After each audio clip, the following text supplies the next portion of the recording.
কত লিটার দুধের গাভীরে কতটুক দানাদার দেন, কতটুক খাবার? প্রেগনেন্ট গরুরে লাম্পি ভ্যাকসিন দেয়া যায় নাকি? একটা ড্রামে যদি আপনার 5 কেজি দানাদার ফালাইয়া দেয় গরুয়ে, তাইলে মনে করেন আপনার এখানে 200-300 টাকা চলে গেল। আসসালামু আলাইকুম বন্ধুরা, আজ আসলাম আমার ভাইদেরকে কিছু কথা বলবো, ভাইদের কিছু কথার উত্তর দিব। আর সাধারণত আসলে খামারে একটু কাজ করাইতেছি, তাই আপনাদের সামনে ভালোভাবে কোনো ভিডিও নিয়ে আসতে পারতেছি না। তো কিছু কিছু ভাই আছে কমেন্ট করে, কমেন্ট করলে কমেন্টের অবশ্যই উত্তর দিতে হয়, কারণ আমার কলিজার ভাইয়েরা যখন আমারে কমেন্ট করে, আমি কিন্তু ওই কমেন্টের যখন কমেন্টটা পড়ি, পড়ার পর আমি মনে করি আমার একটা দায়িত্ব এখানে আছে, আমি কমেন্টার উত্তরটা কিভাবে দেয়া যায়। তো আমি যদি ওই বাইরে কমেন্টের উত্তরটা আমি উনার কমেন্টে যাইয়া দিয়ে দেই, কিন্তু শুধু উনি ফলো করবে। কিন্তু আমি যদি একটা ভিডিও কইরা দেই, এই ভিডিওটা আমার অনেক মায়ার ভাইয়েরা দেখবে। তো আমার মায়ার ভাইয়েরা দেখলে কি হবে, এক ভাইয়ের কমেন্টের উত্তরটা যখন আমি ভিডিওর মাধ্যমে দিব, আরো কিছু ভাইয়ের উপকার হবে, ঠিক না? এর জন্য আমি ভিডিও আকারে নিয়ে আসতেছি। তো আমার এক ভাই প্রশ্ন করছে যে আলমগীর ভাই, আপনি কত লিটার দুধের গাভীরে কতটুক দানাদার দেন, কতটুক খাবার দেন, ঠিক আছে? আর আরেক ভাই বলছে যে প্রেগনেন্ট গরুরে লাম্পি ভ্যাকসিন দেয়া যায় নাকি? কতদিন বাচ্চা পেটে থাকলে লাম্পির ভ্যাকসিন দেয়া যায়? আর আরেক আমার মায়ের ভাইয়ে বলছে যে ওনার একটা বগনা প্রথমবার হিটে আসছে, বীজ দিছে, তো বীজ দেওয়ার পর জরাইটা ফুলে থাকে, জরাইটা ফুলে থাকে, মিউকাস আসে না। হ্যাঁ, আচ্ছা যাই হোক, এখন আসি প্রথম যে ভাই কমেন্ট করছে কতটুক দুধের গাভীকে কতটুক দানাদার দেই। আমি সাধারণত আমার যে দুধের গাভীগুলা আছে, আমার যে গাভীগুলা আছে, এই গাভীগুলারে আমি মনে করেন যে গাভীটা আমার 20 লিটার দুধ দেয়, ওই গাভীটারে আমি 10 কেজি দানাদার দেই। 10 কেজি দানাদারের সাথে কি কি থাকে? আমার 10 কেজি দানাদারের সাথে থাকে 2 কেজি বাইফো ফিট থাকে, এসিআই 2 কেজি বাইফো ফিট থাকে। তারপরে থাকে মনে করেন আপনার 4 কেজি গমের ভুসি থাকে, 4 কেজি গমের ভুসি থাকে। 2 কেজি বাইফো ফিট, 4 কেজি গমের ভুসি, হইলো 6 কেজি। তারপরে একটা ডিডিডিএস আছে, ডিডিজিএস, এটা হচ্ছে ইন্ডিয়ান একটা খাবার, আমাদের এখানে পাওয়া যায়। গমের পরিবর্তে এটা প্রোটিন পার্সেন্টেজ খুবই বেশি। সয়াবিন খোল যেরকম আমরা প্রোটিন পার্সেন্টেজ, সেম ওই ধরনের প্রোটিন পার্সেন্টেজটা থাকে ডিডিজিএস, ঠিক আছে? ডিডিজিএস এটা হইছে আপনার মনে করেন একটা গমের পরিবর্তে আমরা ওইটা বাড়াইয়া দিই।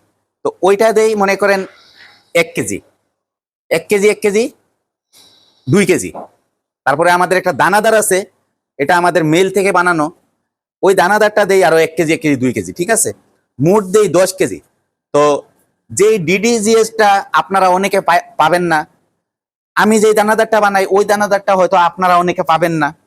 তো আপনাদের এরিয়াতে যেরকম দানাদার আপনারা মনে করেন, হ্যাঁ, যেই গমের ভুসি, তারপরে সয়াবিন খোল, সরিষার খোল, তিলের খোল, তারপরে আপনার ভুট্টার গুঁড়া, ডাইলের খোসা, হ্যাঁ, এঙ্কারের খোসা, এগুলা দিয়ে আপনারা আপনাদের মতো করে একটা দানাদার বানাইতে পারেন।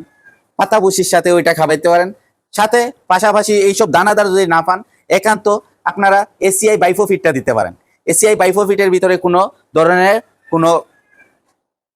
কোনো খারাপ কিছু আজ পর্যন্ত আমি পাই নাই। আমার গরুরে আমি খাওয়াই যাইতেছে স্বল্প পরিমাণে, অতিরিক্ত আমি ফিট খাওয়াই না, ঠিক আছে? তো 20 লিটার দুধের গাভীরে আমি 10 লিটার দানাদার দিই, 2 বেলা ভাগ কইরা 5 কেজি 5 কেজি, ঠিক আছে? তো আমার মায়ের ভাইয়ের প্রশ্নের উত্তরটা দিলাম। লাম্পি ভ্যাকসিন, এলএসডি ভ্যাকসিন যেটা বলে, গুটি বেমার যেটা বলে, ওইটারে কিভাবে আমরা মানে ভ্যাকসিন দেই, কতদিন বাচ্চার বয়সে ভ্যাকসিন দেই, বা পেটে বাচ্চা থাকলে গাভীন অবস্থা কিভাবে দেই। হ্যাঁ, গাভীন অবস্থায় মনে করেন যেত দিনের গাভী হোক আপনি ভ্যাকসিন দিতে পারবেন, কোনো সমস্যা নাই। বাচ্চা হওয়ার কিছু ভ্যাকসিন আছে, মনে করেন বাচ্চা 2 মাস না হইলে দেওয়া যায় না। আর কিছু ভ্যাকসিন আছে আপনার 0 বাচ্চারেও দেওয়া যায়, ঠিক আছে? তো আমার যে ভ্যাকসিনগুলা দেই আমরা 0 বাচ্চারেও দিয়ে দেই। হ্যাঁ, তো তো আপনারা আপনাদের এরিয়াতে ডাক্তার সাহেবদের সাথে বুঝা আপনারা দিয়েন কোন ভ্যাকসিনটা আপনি দিতেছেন, ওই ভ্যাকসিনটা কি জিরো বাচ্চারে দেওয়া যাবে নাকি। কিন্তু প্রেগনেন্ট অবস্থায়, গাব অবস্থায় কোনো সমস্যা নাই, 100% দিতে পারবেন। প্রেগনেন্ট অবস্থায়, গাব অবস্থায় আপনি 100% দিতে পারবেন ভ্যাকসিন, কোনো সমস্যা নাই। আর আরেক ভাই আমার বলছে যে ওনার বগনাটা বীজ দিছে, বীজ দেওয়ার পর জরাইটা ফুইলা থাকে কিন্তু মিউকাস আসে না। হ্যাঁ, তো আসলে আপনি ভাই বীজ দিছেন, বীজ দেওয়ার পর আপনি যখন বীজ দিছেন তখন গরুর উত্তেজনাটা যেরকম ছিল, একটা গাভী একটা বগনা যখন হিটে আসে তার একটা উত্তেজনা ভাব থাকে, হ্যাঁ, তার ভাবভঙ্গি চেঞ্জ হয়ে যায়। ওই অবস্থায় যদি আপনি যদি সঠিক টাইমে বীজ দেন, বীজ দেওয়ার পর যদি সে কনসেপ্ট করে, আপনি 3 মাস অপেক্ষা করতে হবে চেক দেওয়ার জন্য।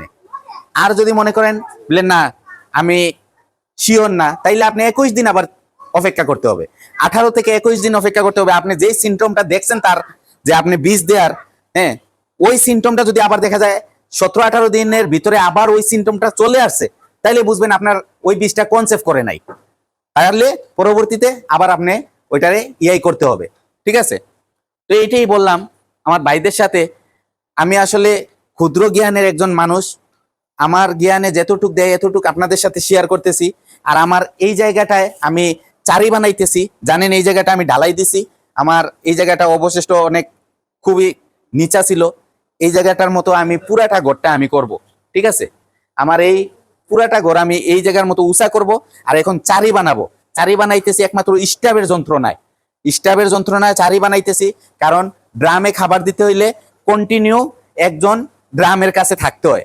আর না হইলে হয় কি, একটা ড্রামে যদি আপনার 5 কেজি দানাদার ফালাইয়া দেয় গরুয়ে, তাইলে মনে করেন আপনার এখানে 200-300 টাকা চলে গেল, তো সারাদিনের লাভটা শেষ এই জায়গায়।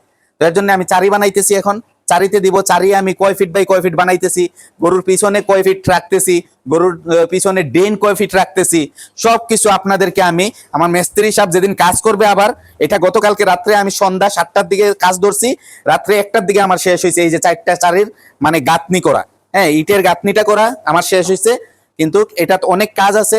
তো আমার যে মিস্ত্রি সাহেব উনি আসলে সময় দিতে পারতেছে না, উনি একটা 6 তলা বিল্ডিং এর কাজ করে, উনি গেফে গেফে আমার কাজটা কইরা দেয়। তো আজকে কালকে রাত্রে গাঁথনিটা করছে, আর আবার মনে করেন শুক্রবারে আলহামদুলিল্লাহ আবার ফিনিশিং এর কাজটা করবে। তো আপনারা দোয়া করবেন আমি কয় ফিট বাই কয় ফিট রাখতেছি, আমার এখানে জায়গাটা কতটুকু আছে, কতটুকুর ভিতরে 4টা গরুর জন্য আমি চারি বানাইলাম। অবশেষে আমার ওই পাশে আরো 7টা গরু বর্তমানে এক লাইনে আছে, বর্তমানে ওইখানে আমি কয়টা চারি বানাবো, এতটুকু উঁচা করে আমি বানাবো, সবকিছু আপনাদের সাথে শেয়ার করব। ঠিক আছে, তো বন্ধুরা এইটাই আপনাদের সাথে আমি শেয়ার করতেছি। আমি চাই যে আমার মায়ার ভাইয়েরা যাতে আমি যা কিছু করি, যদি আমার এইটা থেকে আমার ভাইয়েরা যদি একটু কইলো মানে শিক্ষা নিতে পারে, আমার এটা যদি আমার মায়ার ভাইদের পছন্দ হয়, এটা যদি উনাদের জ্ঞানে একটু নিতে পারে, উনাদের কাজে যদি আমার একটু এই জিনিসটা কাজে লাগে, তাইলে আমি ধন্য। যেরকম আমারে আপনারা মায়া করছেন, ওইরকম আপনাদের সাথে আমি কিছু শেয়ার করতে হয়। ঠিক আছে, তো আপনারা যারা যারা আমার নতুন ভাইয়েরা আমার আলমগীর এগ্রো ইউটিউব চ্যানেলটা দেখবেন, সবার কাছে আমার অনুরোধ রইল, আপনারা আমার চ্যানেলটা লাইক করবেন, শেয়ার করবেন, সাবস্ক্রাইব করবেন। আপনারা আপনাদের বন্ধুদের মাধ্যমে ছড়াইয়া দিবেন, আমার ভিডিওটা দেখার সুযোগ করে দিবেন। আর পুরাতন যে ভাইয়েরা আমার আছে সবার জন্য দোয়া ভালোবাসা রইল। আসসালামু আলাইকুম ওয়া রাহমাতুল্লাহি ওয়া বারাকাতুহু।